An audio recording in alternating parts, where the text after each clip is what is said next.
Hello అండి. మనకి fluency అనేది ఇంగ్లీష్‌లో ఫ్లూయెంట్‌గా రావాలి అంటే బాగా మాట్లాడాలి అనే దాని గురించి మనం అవగాహన తెలుసుకోవాలి అనే దాని గురించి మనము మాట్లాడుకున్నట్లయితే, మీరు 30 రోజుల్లో, 40 రోజుల్లో, 50 రోజుల్లో అనే దాని గురించి ఇంగ్లీష్ నేర్చుకోవాలి అనే తాపత్రయంతో ఉంటున్నారు.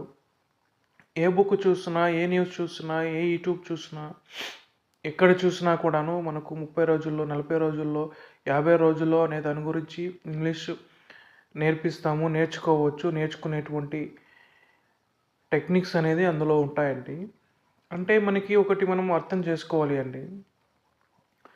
ఇంగ్లీష్ అనేది వాళ్ళు చెప్పిన విధానంగా 30 రోజుల్లో, 40 రోజులు అనే దాని గురించి పర్ఫెక్ట్‌గా అనేది నేర్చుకోవచ్చు. కానీ ఇంగ్లీష్ అనేది నేర్చుకోవాలంటే మనలో అటువంటి ఇంట్రెస్ట్ ఉండాలి, ఫోకస్ ఉండాలి, కాన్ఫిడెన్స్ ఉండాలి, కాన్సంట్రేషన్ ఉండాలి, కమిట్మెంట్ ఉండాలి అండ్ మైండ్ ఫోకస్ అనేది ఉండాలండి. ఎక్కువ మనం ఏదైతే లోకల్ లాంగ్వేజ్ అంటే కన్నడ కానివ్వండి, హిందీ కానివ్వండి, తెలుగు కానివ్వండి అనే దాన్ని మనం ఎలాగైతే ఫాస్ట్‌గా మాట్లాడగలుగుతున్నామో, ఇంగ్లీష్ కూడాను అదే విధంగా మనం మాట్లాడాలి అంటే, ఫస్ట్ ఆఫ్ ఆల్ మనము దాని గురించి పూర్తిగా తెలుసుకోవాలండి.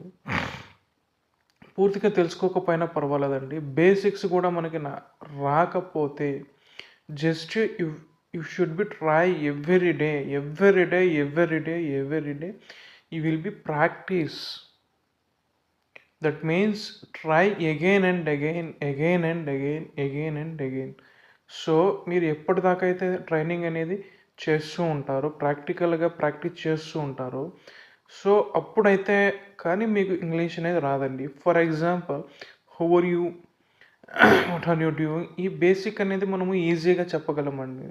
కానీ అడ్వాన్స్డ్ టెక్నికల్ స్కిల్స్ కానివ్వండి, సో ఫ్యూచర్లో ఉండేటువంటి మనం మాట్లాడే దాని గురించి కానివ్వండి, మనము అపోనెంట్తో కానివ్వండి, మన ఫ్రెండ్స్తో కానివ్వండి, లేదా మనం ఏదైనా కంపెనీలో వర్క్ చేసేటప్పుడు ఎలా మాట్లాడాలి అనే దాని గురించి మనము ఈజీగా, కాన్ఫిడెంట్గా మాట్లాడాలి అంటే ఫస్ట్ బిఫోర్ దట్ మనకి ఎంతమంది ట్రైనర్స్ ఉన్నాను, ఎంత కాన్ఫిడెంట్గా ఉన్నాను, ఎంతమంది ఎక్కువ టాలెంట్గా ఉన్నా కూడాను మనలో అనేది సత్తా లేకపోతే, మనలో అనేది ఇంట్రెస్ట్ అనేది లేకపోతే ఖచ్చితంగా అనేది మనకి ఇంగ్లీష్ అనేది నేర్చుకోవడానికి చాలా కష్టంగా ఉంటుంది. బాధగా కూడాను ఉంటుందండి.